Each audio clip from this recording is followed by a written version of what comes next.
Flight 124 from Tokyo unloading at Gate 7.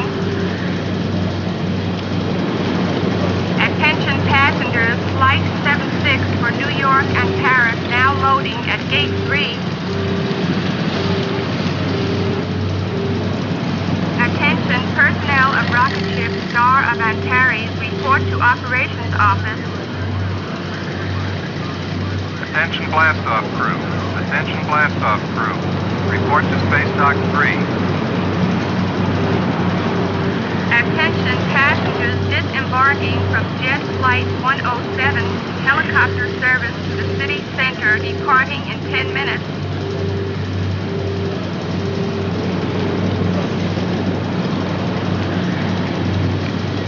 Helicopter Control Officer Marshek, please call your office. Flight 107, rocket ship Star of Polaris has just touched down. Passengers are disembarking through Gate 3. Passengers Johnson and Hinch, please go to the TWA ticket counter.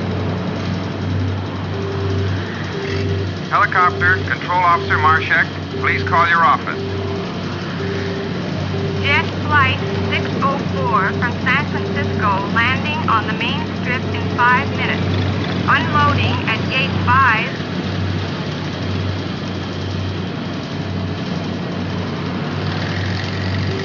Suburban air taxi service is available at the west end of the main building.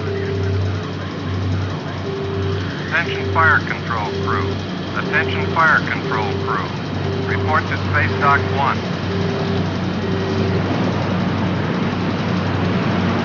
Attention passenger incoming jet flight 604. Your baggage can be picked up at the counter to the right of the main entrance.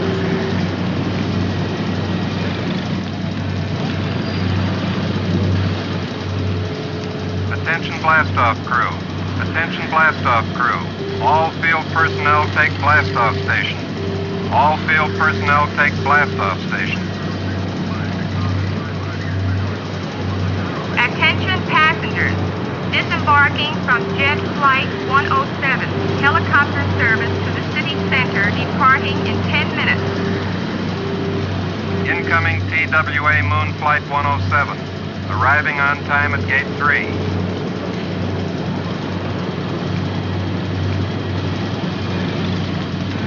Incoming passenger, C. Williams, please report to information counter in the main lobby.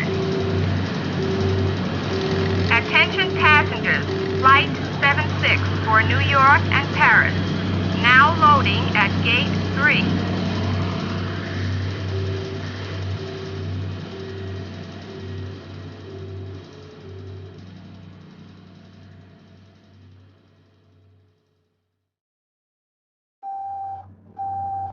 This will give you a pretty good idea of the rocket ship in which you will soon be traveling to the moon. Now here's the captain's cockpit, and here are the crew's quarters. And this is the passenger section. In this section are two television screens, one above and another one below. So when the flight gets underway, you'll be able to see, by watching the upper screen, what's ahead of you, and by watching the lower screen, you can see what you've left behind. Now, this chart shows the flight path of the rocket ship Star of Polaris, which will be taking off shortly for the moon. Now, this is a typical flight path and approximates the one of your own trip. Clear field preparatory to takeoff. Clear field preparatory to takeoff. Attention blastoff crew. Attention blastoff crew. Report to Space Dock 3. Attention fire control crew. Attention fire control crew. Report to Space Dock 1. All field personnel take blastoff stations. All field personnel take blastoff stations. Field control to tower. Field has been cleared for takeoff. Check. Tower to Captain Rocket Ship TWA Star of Polaris. You've been cleared for takeoff, Captain. Stand by. Captain Star of Polaris. All ready. Starting countdown. 15 seconds. X14, X13, X12, X11, X10, X9, X8, X7, X6, X5, X4, X3, X2, X1, fire!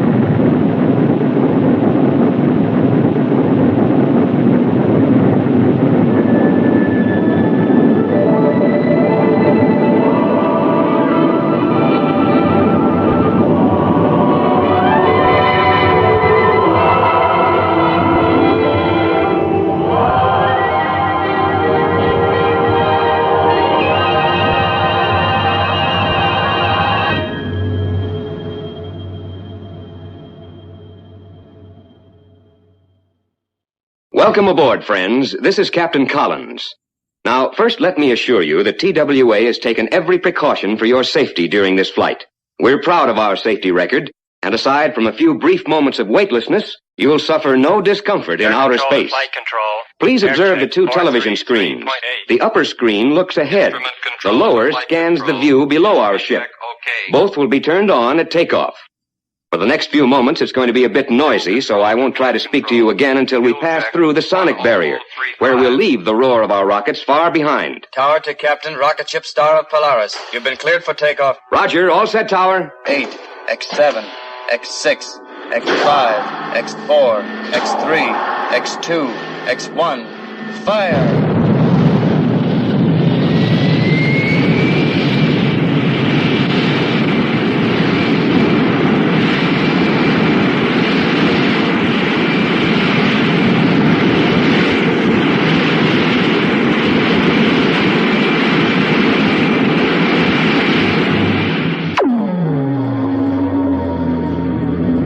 Attention, please. That was the breakthrough. We've passed the sonic barrier. Our altitude is now 25,000 feet, and our rate of climb has reached 1,000 feet per second.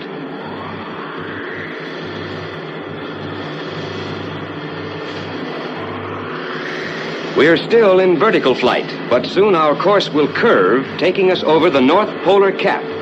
Now, in just a moment, on the upper scanner, you'll see the space station Terra. As most of you know, her orbit lies 1,075 miles above the Earth. Now watch closely. Terra travels at almost 16,000 miles an hour, and we'll see her only briefly. Flight control to Captain. Terra approaching. 11-0 plus 2. Few of us realize that Terra has been following this same orbit for 22 years. She was constructed, you know, way back in 1964.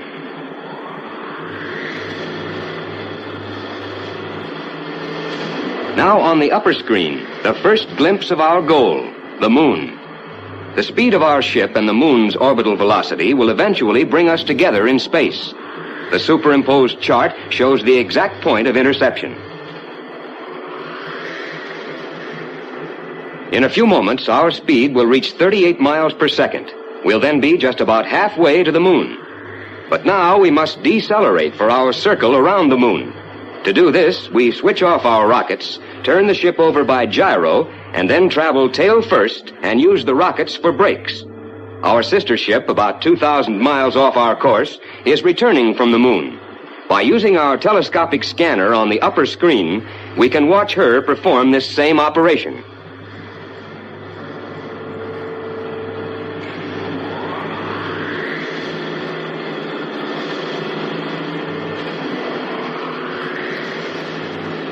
Now our ship will execute the same maneuver. Flight control to Captain. Gyro control on.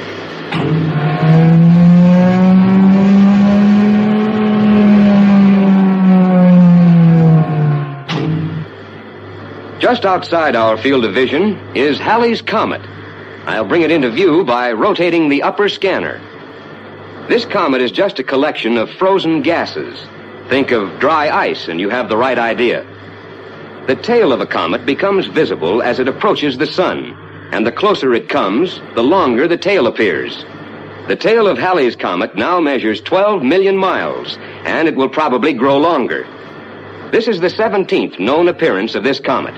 The earliest recorded was in the year 240 BC, the last in 1910. The comet appears at approximately 76-year intervals. Since we are flying tail first, it's the lower scanner that shows our approach to the moon. Later, as we circle the moon, it will disappear from the lower scanner and come into view again on the upper screen. Until the first space flight in 1960, there was much speculation about the moon's other side. But when we release our flares, you'll see that it's much the same as the side facing the Earth. Now, watch the upper screen. In relation to the Earth, we're going behind the moon, which appears to eclipse our planet. By the light of our flares, we get a close-up view of the moon's mysterious craters.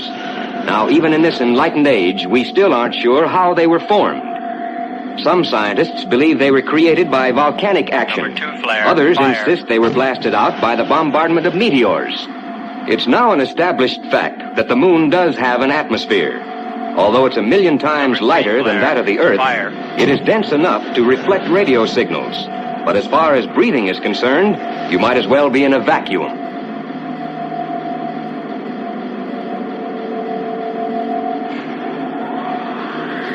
As we complete our circle, the Earth again comes into view. Although the nose of our ship is now pointing precisely at the east coast of America, during the trip back, the Earth will, of course, continue to turn, bringing California, our destination, into the proper position for our arrival, as indicated by the superimposed crosshairs.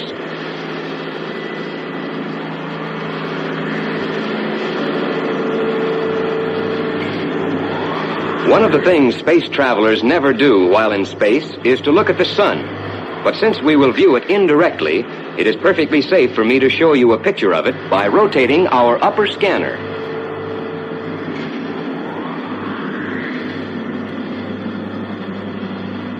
We are using a special instrument to block out the disk so that you can see the flames on the sun's rim. Those faint streamers of light are the corona. The telescopic scanner reveals these solar phenomena called prominences. Under greater magnification, they're seen as tongues of glowing hydrogen, reaching tens of thousands of miles out from the sun's surface.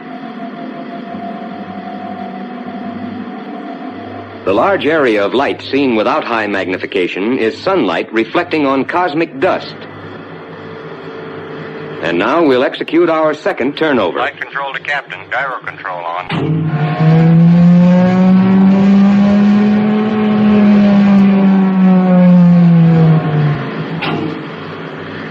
That little spot of light rapidly approaching on the lower screen is our sister ship outward bound for the moon.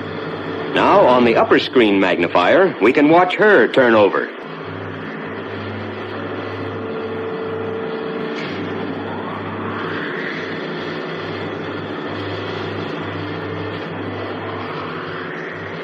We'll make our landing in Southern California about an hour ahead of sunset.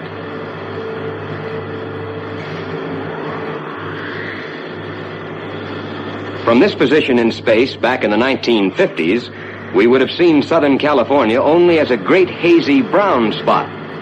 Friends, that was smog. Today, in 1986, many of the children aren't familiar with this word, because fortunately, this great hazard to happiness and health was eliminated once and for all about 15 years ago.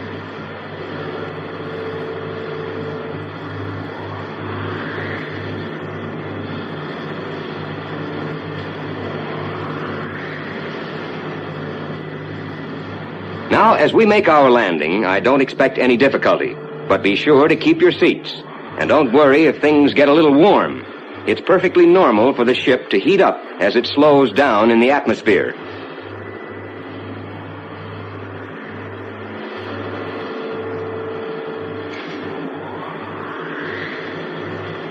Again, you'll hear the roar of our rockets as we drop below the speed of sound.